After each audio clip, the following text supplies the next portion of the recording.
lot of this isn't going to make sense to you, and I'm sorry about that. I'm just going to start at the beginning, with the house.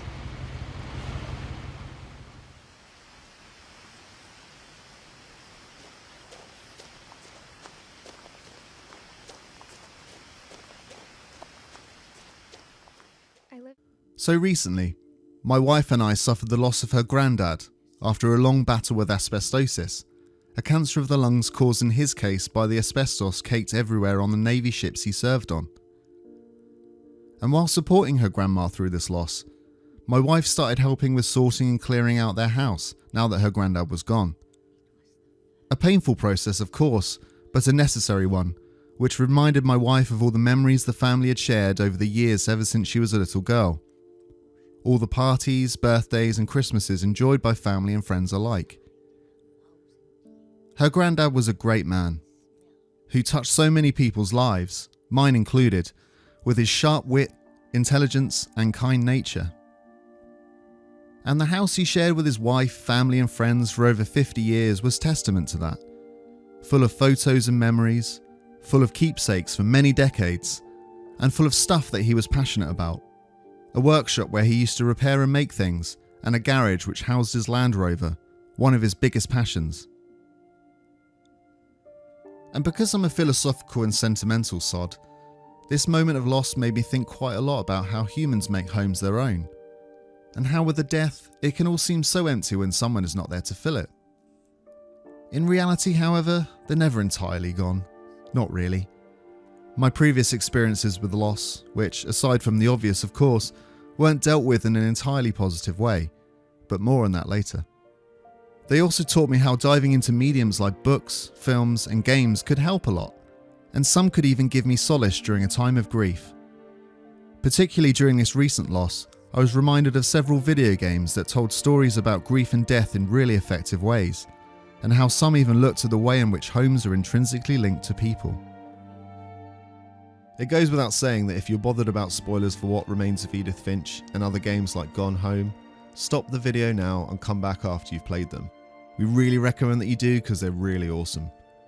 If you played them already, are a future you coming back, or want to carry on watching regardless, good to have you still with us.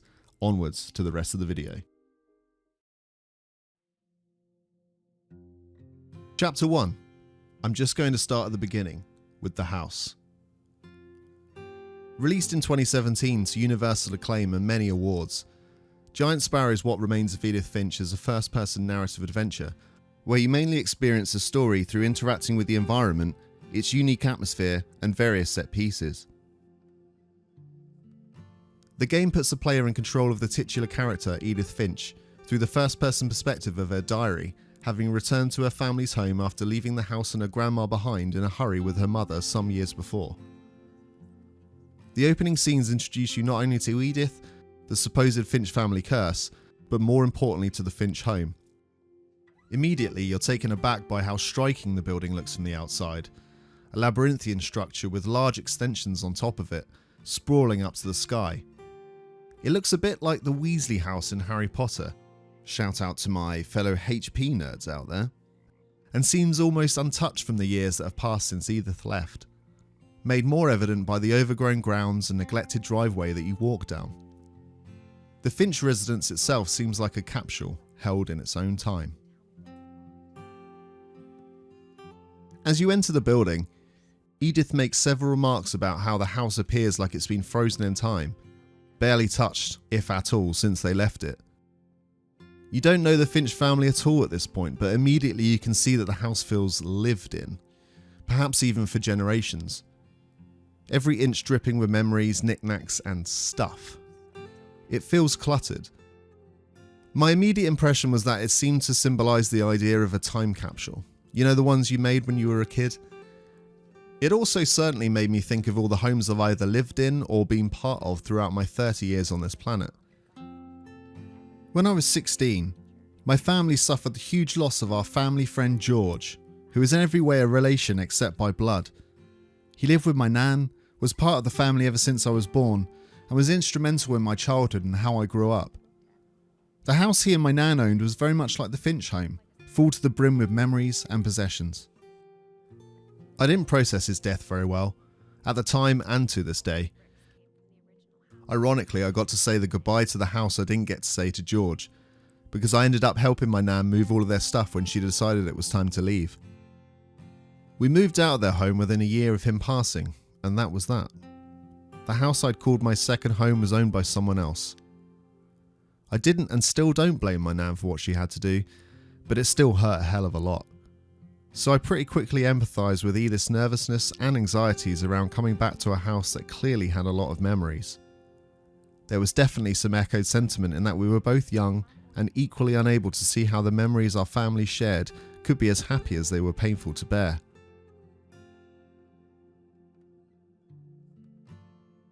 As you finish taking Edith through the ground floor, to the stairs and onto the next floor, you see your first glimpses of what makes the house an allegory for the Finch's tragic history. Grandma Edie's legacy and the supposed curse that has ravaged the family throughout the generations, and what remains after the curse has struck each time. Pretty much every bedroom is sealed from the outside, each door making the house seem like some kind of hazard zone.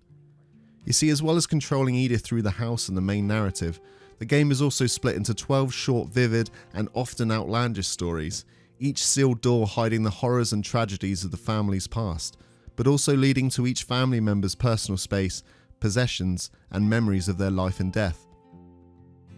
Some of these stories are bleak, some fantastical, but each slowly builds a greater image of the story at the heart of Edith's diary, and how each member of the Finch family fit into the greater family tree. This leads to each bedroom and subsequent memory or story contained within seeming as much removed from the house as it is still a part of it.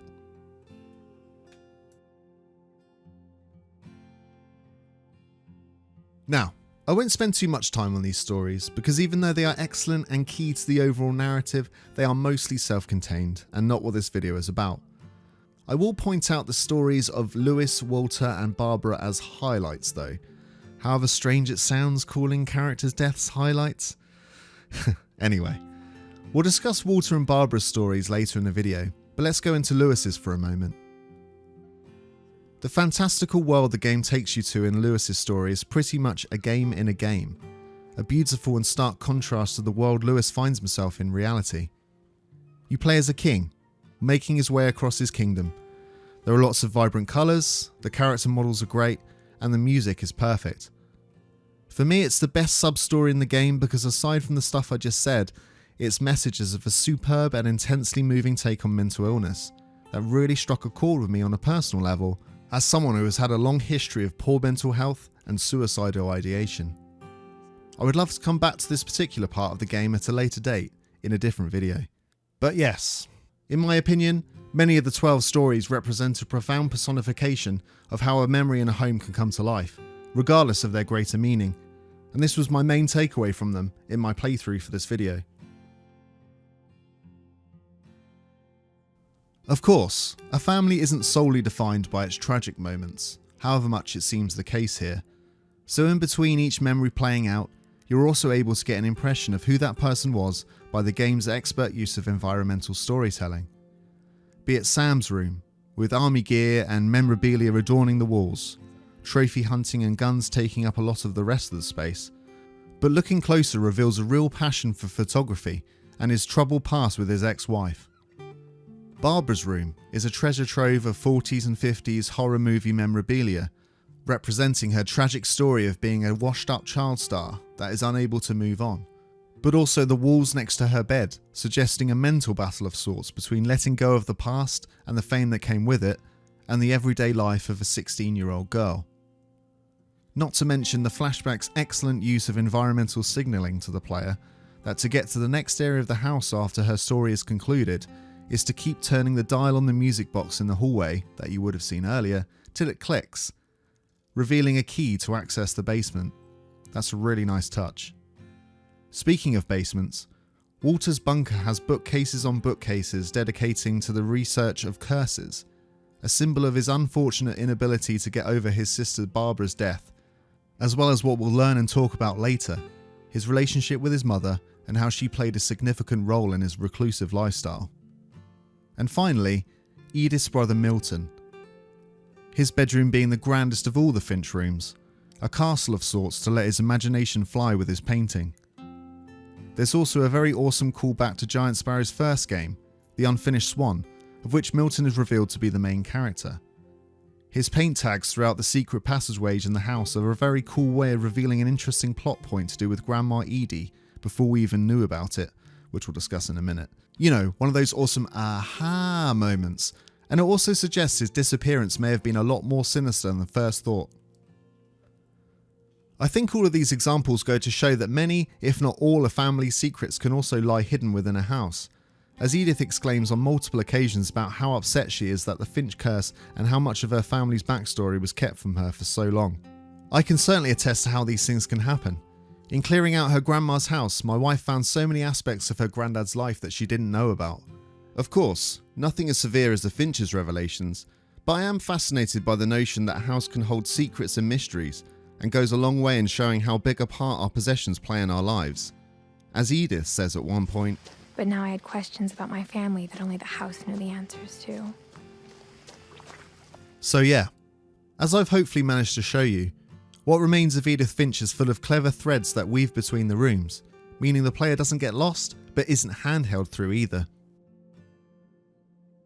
As I mentioned earlier, my initial impressions of the Finch house were that of a cluttered and almost living, breathing home, full to the brim with memories and beloved treasures. As you go through, it becomes more and more apparent just how intrinsically linked the home is to the family's history. This is highlighted in a making of article in Edge magazine about What Remains of Edith Finch's creation, where Giant Sparrow writer and designer Ian Dallas stated he and the team had 3 words in mind when designing the house: sublime, intimate, and murky. In the article, Edge also said that while Dallas was not convinced the game quite delivered on the last of those 3, he's happy that he and his team struck a balance between the first 2.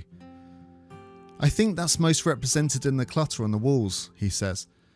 A real house goes from being barren, where there's nothing on the walls and it feels sterile and even video gamey, to being lived in, where you've got a couple of photos on the walls and that sort of thing. And then there's this tipping point, where you add too many things, too many photos and memorabilia, and it hits this point where it starts to feel like a natural force. It begins to look almost like the bark of a tree, something that has an order to it, but it's too chaotic for us to be able to follow.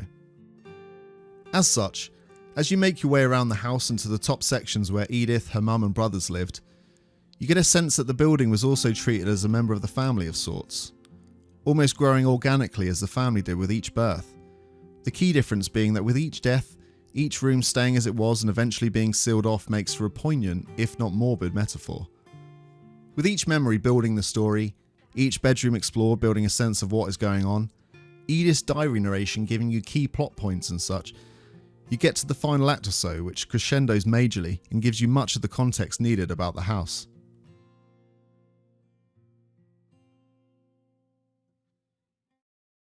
Chapter 2: Grandma Edie and Dealing with Loss.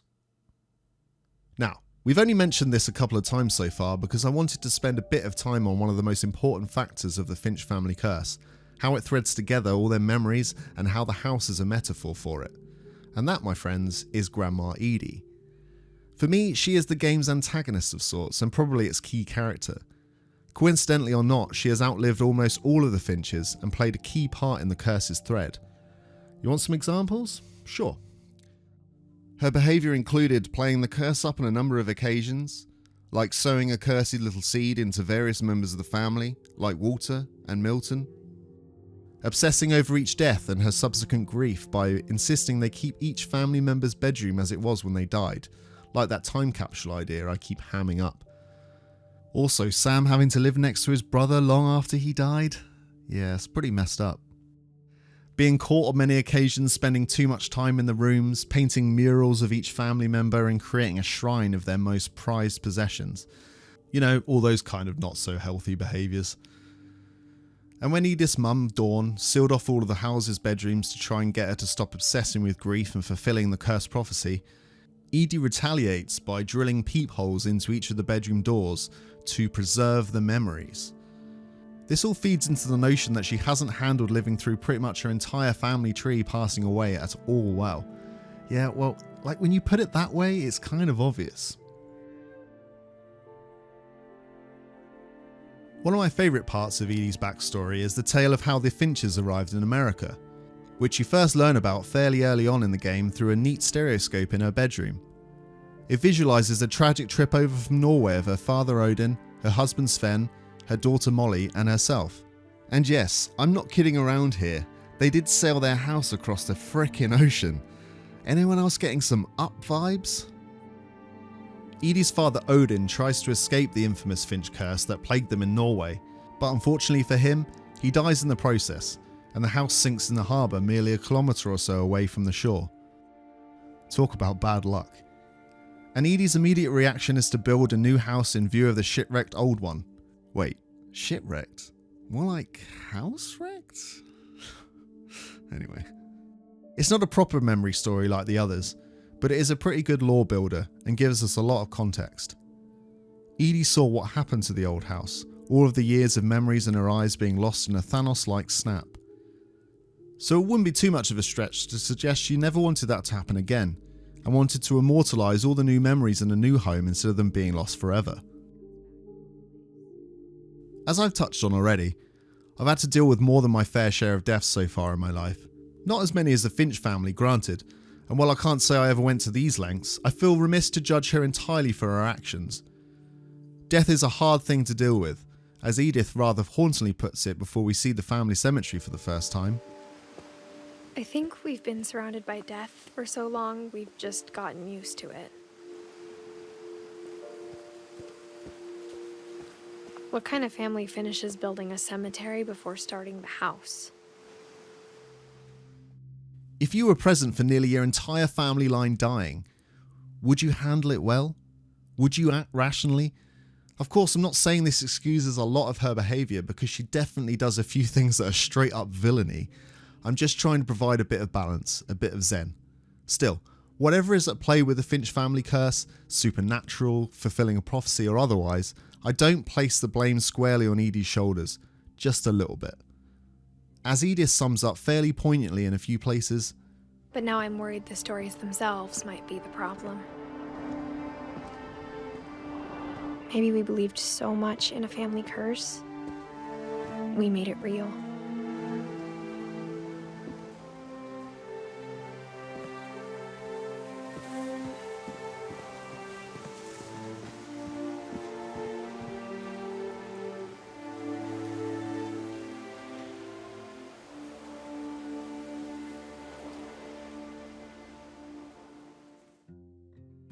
Chapter 3. Design Notes and Horror Tropes. So before we move on to the last bit of this video, I just wanted to point out a few more interesting tidbits that I think are pretty cool. Firstly, and curiously, the layout of the house and narrative share some similarities in how Giant Sparrow went about creating the game as well. You see, the first prototype of what Remains of Edith Finch was that of a scuba diving simulator. Yeah, I know, right? A far cry from what I was expecting too, to be honest. But as Ian Dallas explains in an interview with online games industry biz site MCV, so it was a scuba diving thing, but then there was also an element of short stories and what a game would feel like if it was a collection of tales, which is very common in the source material we were looking at. I think the theme of the sublime works best in small doses, it's very powerful.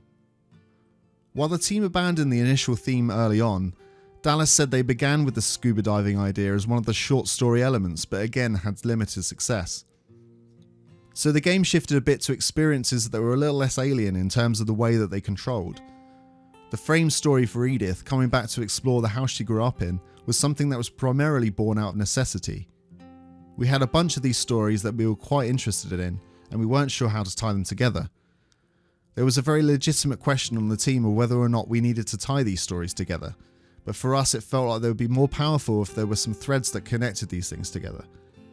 The house felt like a good, concrete representation of many of the themes that we were interested in exploring, specifically the transition from the civilized world to the natural one, and the way that humans feel simultaneously connected to the natural world, but also kind of apart from it. And the house, in this kind of gargantuan but also organic way, is a visual representation of that, where it's a very civilized object. A house that people have built to live in, but that over time has taken on a more organic shape, and appears to have almost been grown rather than designed. There are good reasons why most games do not contain a dozen different stories, and we just got very lucky. So as we mentioned earlier in the video, the feeling of the house being an organic force was very much intentional, which is pretty cool. And even knowing how segregated the design of the game was, it is incredibly impressive how seamless the separate game within a game memories thread together throughout the house and tie into the central narrative. Awesome stuff. For the second and last tidbit, I wanted to touch on an interesting symptom of narrative adventure games like What Remains of Edith Finch and similar titles in the genre like Gone Home, Firewatch and Dear Esther. The fact that many people, myself included, get these spoopy horror game vibes from them. Interestingly, a post-mortem by Ian Dallas on the Giant Sparrow blog revealed that What Remains of Edith Finch was originally called The Nightmares of Edith Finch. In an early design document created during early prototyping in 2013, the game's initial concepts surrounded many tropes of the horror genre. Amongst these ideas were the horror of nature, the aforementioned scuba diving, and references to tones of acclaimed horror authors H.P. Lovecraft and Edgar Allan Poe. And then there's this Greenlight trailer from April of the same year.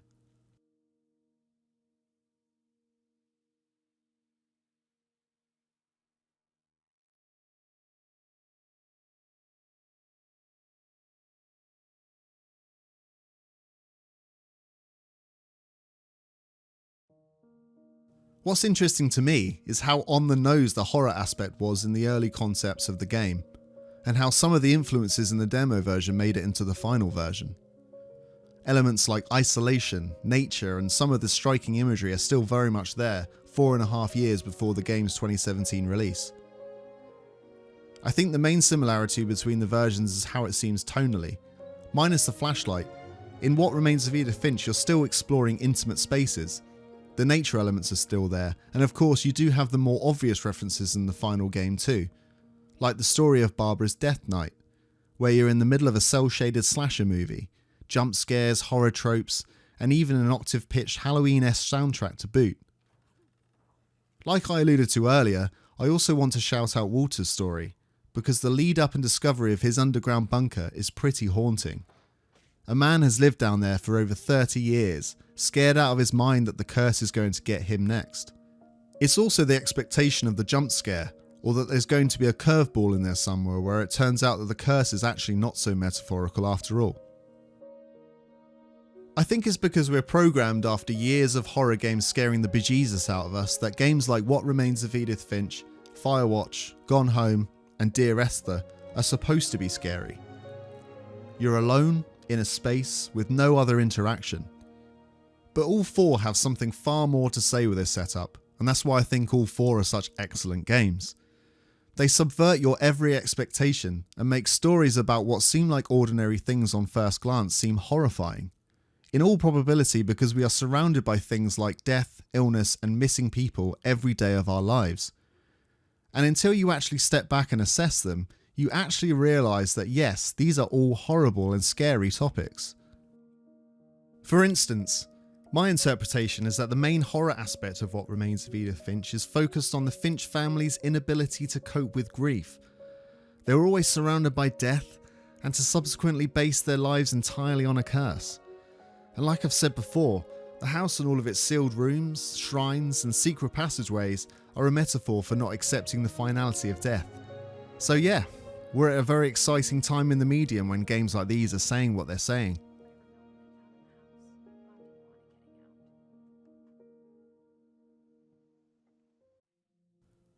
Chapter 4. A Time Capsule. So we find ourselves at the end of our story. Edith succumbed to the family curse during childbirth, and the last remaining Finch, her son Christopher, read her diary and went to visit her grave at the house, with the knowledge that the curse may be coming for him next. Similarly, I went back to Nan and George's old house a few years after we left it. It was now owned by someone else, changed and built on by someone else. I thought I'd feel something upon going back, but instead I felt empty. However unhealthily and painfully it had happened, I had had to move on. I didn't get any closure, I didn't get to reminisce, I just saw the house for what it was now. Someone else's time capsule, and after years of painful retrospection, I had to change my outlook on things or risk becoming consumed with grief. So at least I had the memories, both happy and painful, in my mind, and I could close that chapter in my life with that knowledge. So this all leads me back to my wife's grandma. She still has the house. She still has the ability to see the rooms and possessions that made the memories she and her husband had experienced together for over 50 years, for good and for bad. But the house is her time capsule to do with what she wants now, and the memories won't go anywhere. To make use of an old cliched proverb, home is where the heart is. Edith and Christopher Finch had to deal with what the house, the memories, and a fulfilled curse prophecy did to so many family members over several generations. Whether the family curse was real is of course up for interpretation, but the tangible knowledge of it definitely had an impact. My aim with this video was to explore how video games can and do offer new meaning and perspective to the homes and possessions we own. Of course, it's always painful to lose not only loved ones, but the physical representation of those relationships too. Because what else do you hang on to when something is painful? I spent years coming to terms with the losses I've suffered. For years I obsessed with grieving and the idea of grief. And by revisiting some of these old homes, I was able to begin to get the closure I needed, however empty I felt at the time. Because I see now that the memories we make in these buildings are for a lifetime, regardless of whether you get to see it anymore. For Edith Finch, she wanted answers about her legacy and to face the emotional baggage that came with it once and for all. Something that her mum had tried to protect her from for so many years. What she got were a host of secrets and regrets, but at least the house was able to provide some closure on the whole thing. So yes, the house that this all happened in is still standing. The house my wife's grandma lives in is still standing.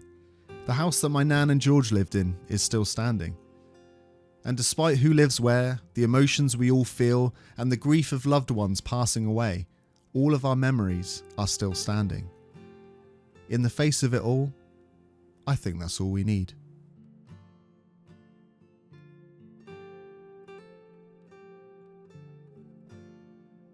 Thank you so much for watching the first ever episode of Adventure Awaits. Uncanny Valley and these videos are created by me, Matt Lambert, and Joe Abraham.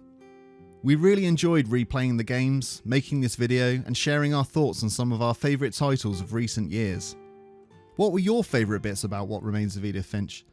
Leave us a comment below, we'd love to hear your thoughts on this and on the video too. If you enjoyed the episode and would like to see more, please consider giving the video a like and a share and follow us on social medias. Our @ and profiles are on the screen right now.